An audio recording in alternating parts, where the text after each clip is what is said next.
Perfecto, ¿sale? Entonces, ya estamos grabando la clase. Va que va.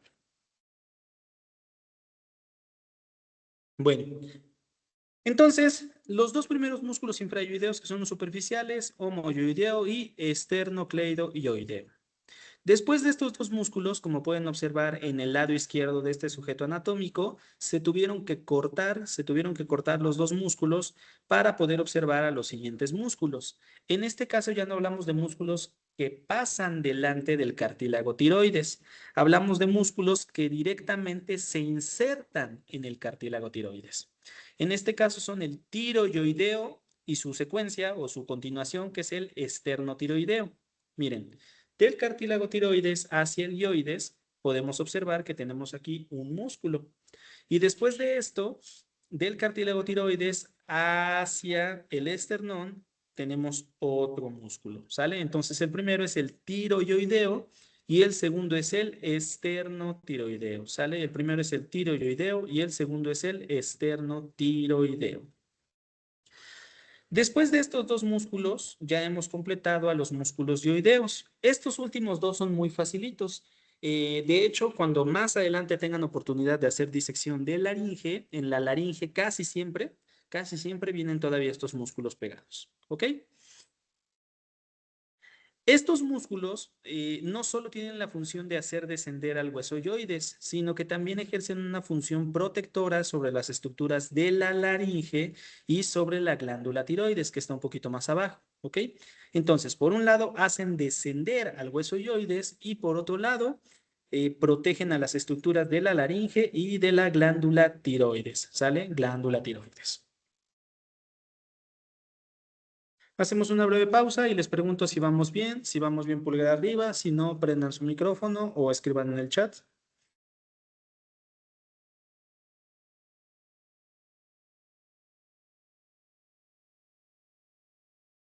Ok, bueno. Regresando a nuestra imagen del corte, el corte transverso sobre todo, ay Dios mío, ya está cargando esto. Ok, entonces podemos observar que justo detrás de la fascia de color rojo, que es la fascia cervical superficial, teníamos con color lila, decían sus compañeros, o con color morado, a los músculos infrayoideos. Sale en este corte, tenemos ahí a los músculos infrayoideos. Con los músculos infrayoideos habríamos terminado con los que están en la parte anterior, relativamente superficiales, ¿ok? Músculos que están en la parte anterior, relativamente superficiales. Entonces, ahorita nos vamos a dirigir a los músculos que están envueltos por esta vaina de color amarillo, pero que específicamente quedan adelante de la vértebra torácica, ¿sale? Esta es una vértebra torácica. Si estuviéramos un poquito más arriba, serían vértebras cervicales, ¿ok? Entonces, vamos a estudiar músculos que están por delante de las vértebras. Entonces, estos músculos, justamente al estar por delante de las vértebras, se denominan músculos prevertebrales, ¿sale? Músculos prevertebrales. Los músculos prevertebrales, aunque también se puede incluir al recto lateral, al recto posterior, los músculos prevertebrales son los dos rectos, sale el recto anterior y el recto lateral, y los dos largos, sale el músculo largo de la cabeza y el músculo largo del cuello, o también llamados longísimos. Bueno, para hablar de las inserciones de estos músculos, sí es necesario salirse un poco de la región cervical y hablar muy brevemente del hueso occipital y del hueso temporal. La parte anterior del hueso occipital, toda la parte anterior del hueso occipital es conocida como porción basilar. Basilar se escribe con B grande y con S, ¿sale? Vamos a incluso escribir ahorita en el chat, basilar. Ok. Entonces, ay Dios mío, perdón tantito, ¿dónde estoy? Ya me vi dónde estoy. Ya, ok. Entonces, esta es la porción basilar, sale la porción basilar del occipital. Por otro lado, aquí al lado estamos observando al hueso temporal. En particular, el hueso temporal en su porción profunda tiene una apófisis o proceso que se llama proceso yugular, ¿sale? Proceso yugular. Y en ese proceso yugular es también un sitio importante de inserción, ¿ok? Entonces, porción basilar del occipital y el proceso yugular del temporal, ¿ok? Una vez que hemos mencionado, cuando menos brevemente, a estos sitios, ya podemos hablar de las inserciones de los músculos rectos y cuando menos de uno de los músculos largos. Los músculos rectos salen del proceso transverso de la primera cervical. Aquí si lo quieren de forma chusca o de forma evidente, pero pues este es la primera cervical, también conocida como atlas, ¿ok? Entonces, esta es la primera vértebra cervical conocida como atlas. Entonces, de su proceso transverso sale el recto lateral, aquí donde estoy moviendo el puntero láser, recto lateral y el recto anterior. Recto lateral y recto anterior. El recto anterior va del proceso transverso del atlas a la porción basilar del occipital. Además, es un músculo cortito, ¿sale? Es un músculo cortito, entonces no tiene mayor complicación. Proceso transverso del atlas a la porción basilar del occipital. Y el recto lateral va del proceso transverso del atlas al tubérculo o proceso yugular del temporal, ¿sale? Entonces, vamos a pasar a la siguiente diapositiva. Y aquí ya lo vamos a observar escrito, ¿sale? Ay, me alejé un poquito más. Recto anterior, sale músculo recto anterior de la porción basilar al proceso transverso. PT es proceso transverso en esta abreviatura. De la primera cervical, que es el atlas. Sale de la porción basilar al proceso transverso de la primera cervical.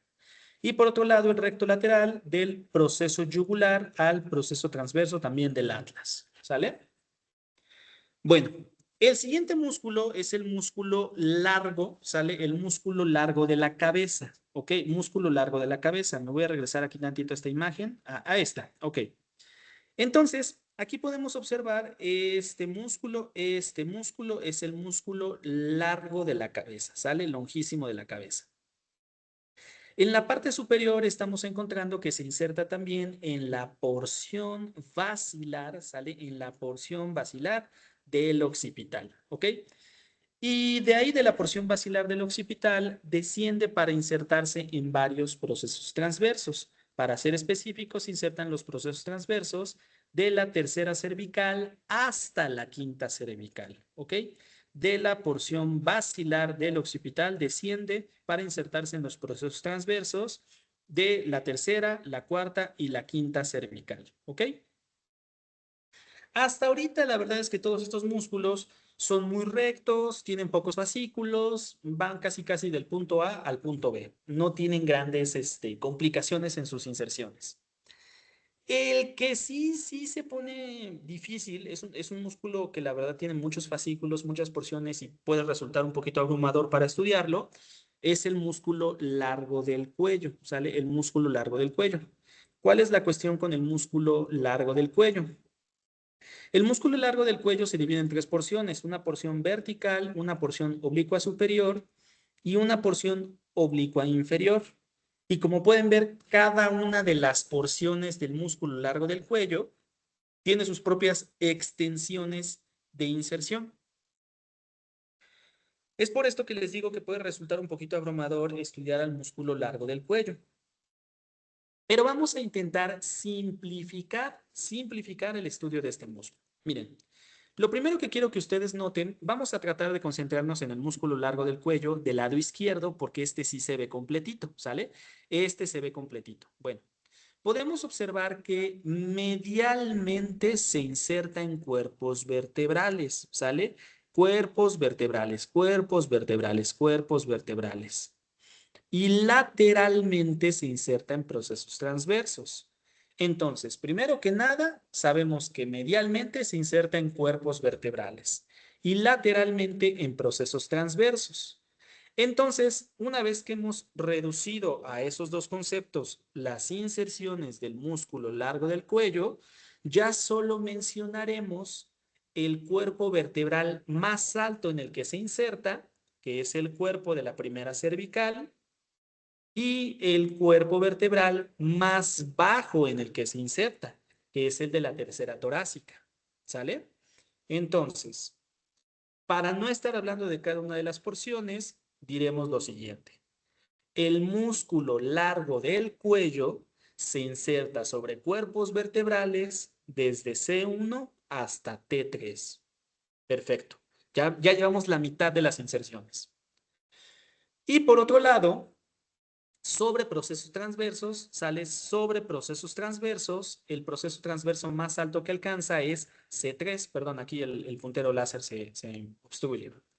Entonces, el proceso transverso más alto que alcanza este músculo largo del cuello es tercera cervical y el más bajo es la séptima cervical.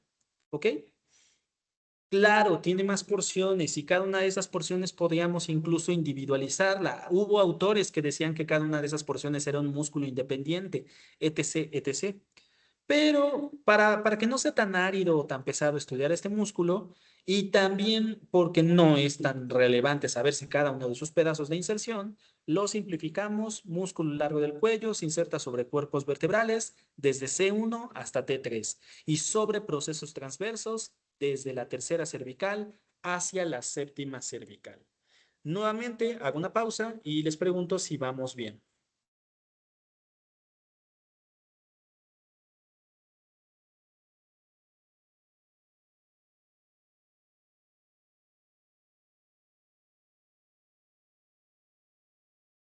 Ok, veo a muy poquitos reaccionando.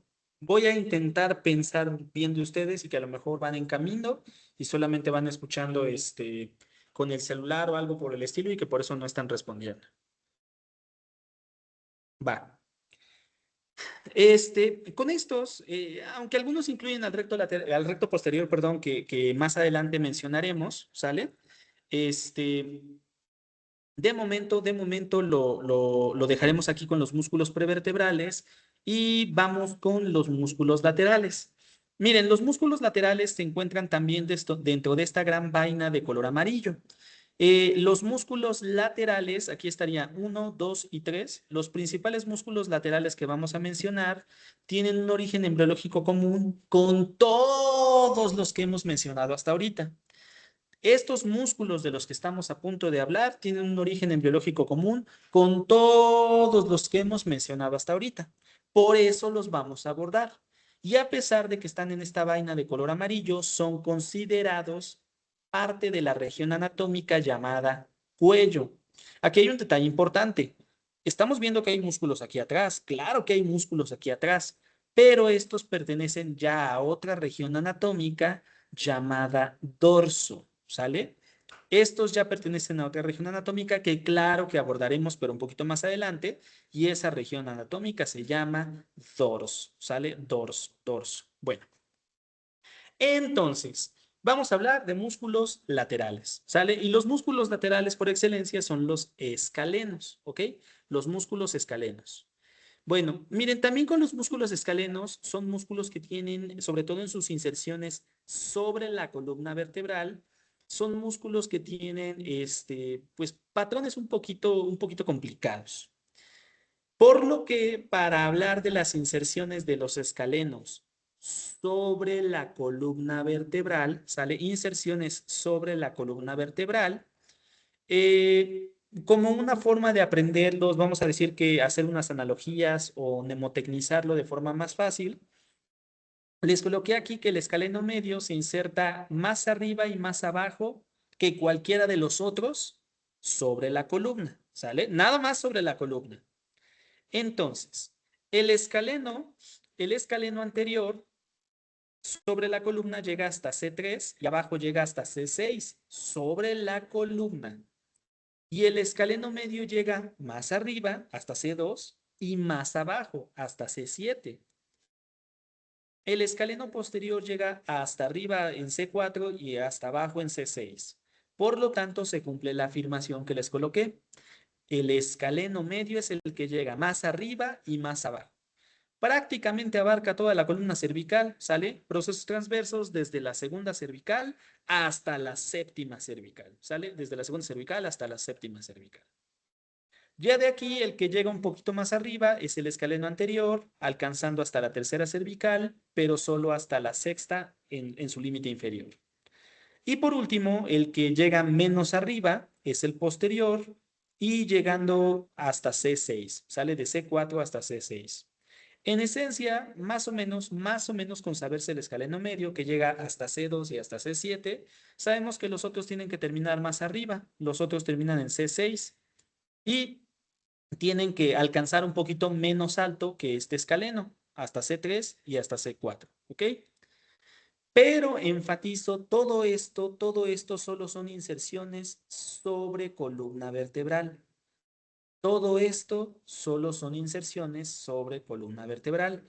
En esta ilustración, pues más o menos serían estas inserciones, ¿sale? En procesos transversos de la columna vertebral. Ahora, estos músculos llegan a nivel torácico. Estos músculos van a llegar hasta el nivel torácico.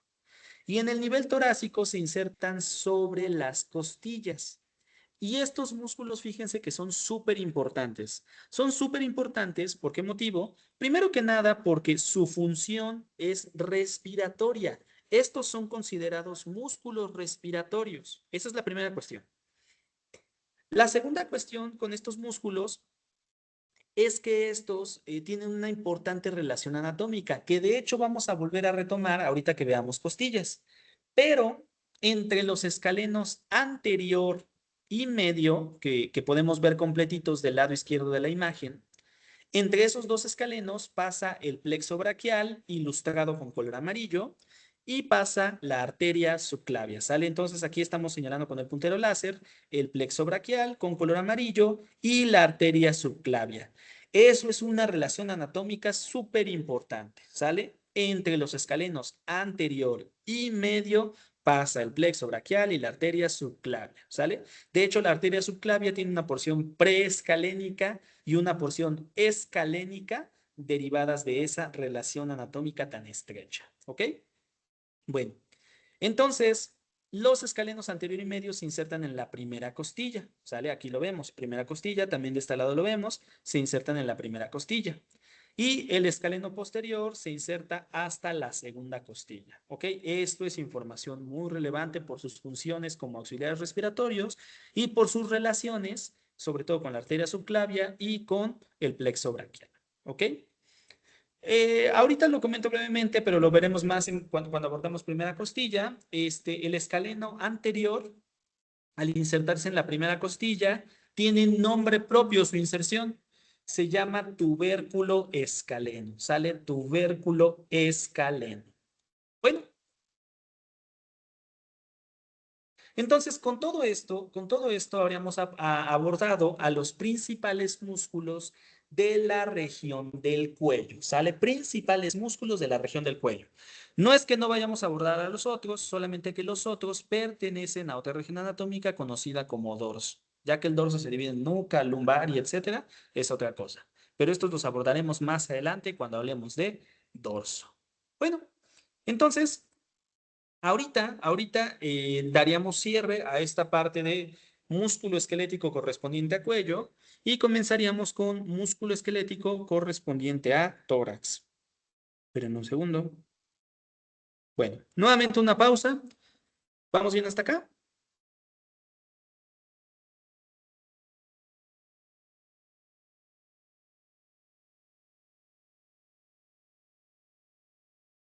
Va, que va. Ay, mi cabecita me duele. Va. Bueno, entonces, ¿ya se ve? Ok. Miren, vamos a hablar del aspecto musculoesquelético o los sistemas musculoesqueléticos en el tórax. Para lo cual comenzaremos a hablar del hueso esternón, ¿sale? Comenzaremos a hablar del hueso esternón. Hasta ahorita, fíjense que solo habíamos hablado de huesos irregulares, que eran vértebras, y muy brevemente hablamos del hueso hioides. Pero en este momento con el esternón estamos hablando del primer hueso plano, ¿sale? El primer hueso plano pues, de todos los que hemos abordado. El esternón es un hueso plano. Se dice que tiene forma de triángulo, aunque hay que echarle imaginación para eso, o que tiene forma de espada, ¿sale? Ahorita les voy a contar algo pues, gracioso para mí, en el sentido de cómo me impactó eso. El esternón, al igual que muchos otros huesos, en realidad originalmente fue varios huesos. Había un hueso arriba, un hueso en medio y un hueso abajo. Y esos tres huesos que derivaron de cada uno de su propio centro de osificación se terminaron fusionando, dando origen al esternón, ¿sale? En el esternón sí queda muy claro que hubo tres protohuesos que se fusionaron para originarlo. Entonces, esos tres centros de osificación, también que fueron protohuesos que se formaron para dar lugar al esternón, también actualmente, o sea, en la etapa del desarrollo del esternón ya de un adulto, pues son partes del esternón, ¿sale? Los tres centros de osificación o tres protohuesos que generaron al esternón ahora son partes o porciones del esternón. Tenemos una porción que se llama manubrio, otra porción que se llama cuerpo y otra porción que se llama proceso gifoideo o gifoides. Entonces, aquí podemos observar el manubrio, aquí el cuerpo y aquí el proceso gifoideo o gifoides. Fíjense que lo que les iba a decir que a mí me fue como un ¡fua! ¡Qué impresionante! Pero la verdad es que pues no lo es tanto. Es que yo pensaba que se llamaba manubrio por los manubrios de las bicicletas, pero alguien me decía, oye, pero el esternón se describió desde la época de Hipócrates y la verdad es que no había bicicletas en ese tiempo. Y dije, pues sí, es cierto, ¿no? Entonces, resulta que en las espadas, el sitio o la estructura que une el mango con la hoja que corta, esa estructura que une el mango con la hoja que corta, eso se llama manubrio en la espada. Y de hecho recuerden que este hueso pues tiene forma como de espada.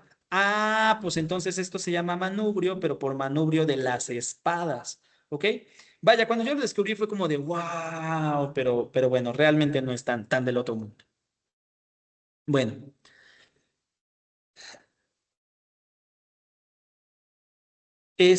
nuevamente una pequeñísima pausa. Vamos viendo hasta acá.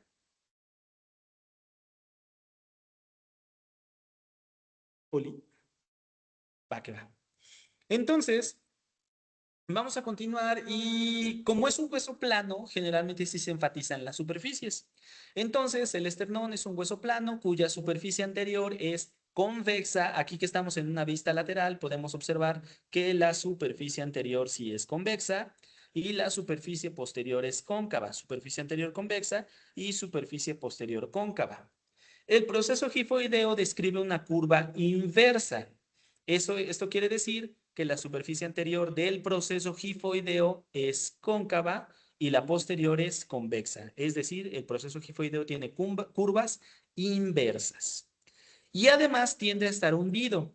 Me encantaba cuando llevábamos clínica propedéutica y algunos compañeros por trolearnos nos decían, a ver, palpa el proceso gifoides. Ajá, sí, intenten palparlo en un adulto y jamás van a poder, a menos que estén muy delgaditos o a menos que lo tengan de por sí muy salido. Generalmente no se puede palpar el proceso gifoides a menos que sea un paciente muy delgado o un niño o de por sí tengan un proceso gifoides muy saliente, ¿ok? Generalmente tiende a estar hundido. Ahora, en los huesos planos, en los huesos planos, pues vale la pena hablar de los bordes. A veces simplemente decimos, pues tiene un borde superior, un borde inferior, un borde lateral, etcétera. Pero en algunas ocasiones esos bordes presentan estructuras anatómicas relevantes. Y aquí sí es el caso, ¿sale? Aquí sí es el caso. Entonces, con color azul pueden observar aquí arribita en el esternón, que está marcada una escotadura, ¿sale? Esa escotadura se conoce como escotadura supraesternal o también la denominan, ay Dios mío, ay, esta no es, o también la denominan como escotadura yugular, ¿sale? Escotadura supraesternal o escotadura yugular. Después de esto encontramos marcado con color rojo a la escotadura clavicular. Esta es una escotadura articular, ¿sale? Aquí hay una carilla articular, aquí arriba hay una carilla articular. Y pues se llama clavicular porque justo ahí articulamos con la clavícula. Le decía a sus compañeros del otro grupo que la verdad es que esta escotadura es como mi parte favorita del esternón, porque mi articulación favorita del mundo mundial es la articulación esternoclavicular. Es una articulación fascinante porque tiene forma celar, pero se comporta como una enartrosis y realmente la estamos moviendo todo el tiempo, solo que no nos percatamos de eso, ¿sale? Entonces, con color rojo remarcada la escotadura clavicular. Bueno, a partir de aquí, entonces vamos a comenzar a hablar del borde lateral. Fíjense que el borde lateral, antes de irme a explicar cada uno de los pedacitos, presenta un patrón. Ahí con color amarillo pueden ver una escotadura costal, específicamente la de la primera costilla. Eso es una escotadura costal. ¿Por qué escotadura costal? Porque en esa escotadura se articula una costilla. Ahora, después de esa escotadura costal, encontramos un borde sin ningún nombre particular, nomás estamos recalcando que hay un borde. Luego de ese borde, nuevamente, perdón, nuevamente encontramos otra escotadura costal. Luego otra vez un borde sin ningún nombre particular. Luego otra escotadura costal. Luego otra vez un borde sin nombre en particular y así sucesivamente hasta llegar a la séptima costilla. ¿Sale? Sencillamente es mencionar que encontramos el patrón de escotaduras costales, borde sin nombre, escotadura costal, borde sin nombre. Sencillamente es enfatizar eso. ¿Cuántas escotaduras costales tenemos? 7, porque hay 7 costillas articulando con el esternón, ¿sale? 7 costillas articulando con el esternón. En particular, el sitio donde está la escotadura para la segunda costilla tiene una apariencia muy única. Lo primero es que esa escotadura para la primera costilla se encuentra en la transición entre el manubrio y el cuerpo, ¿ok?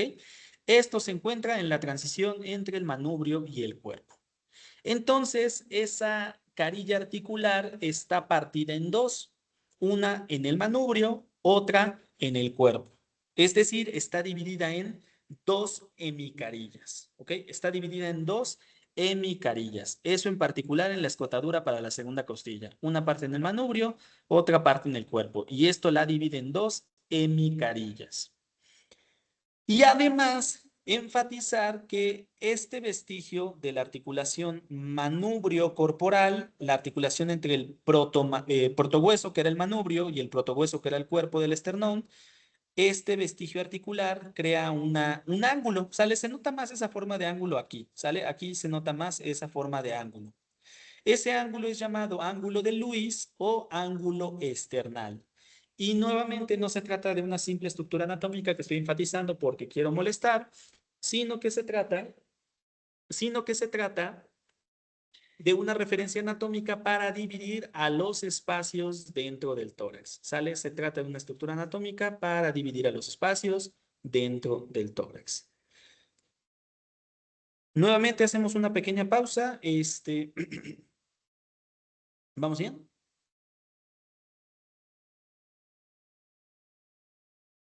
Va que va.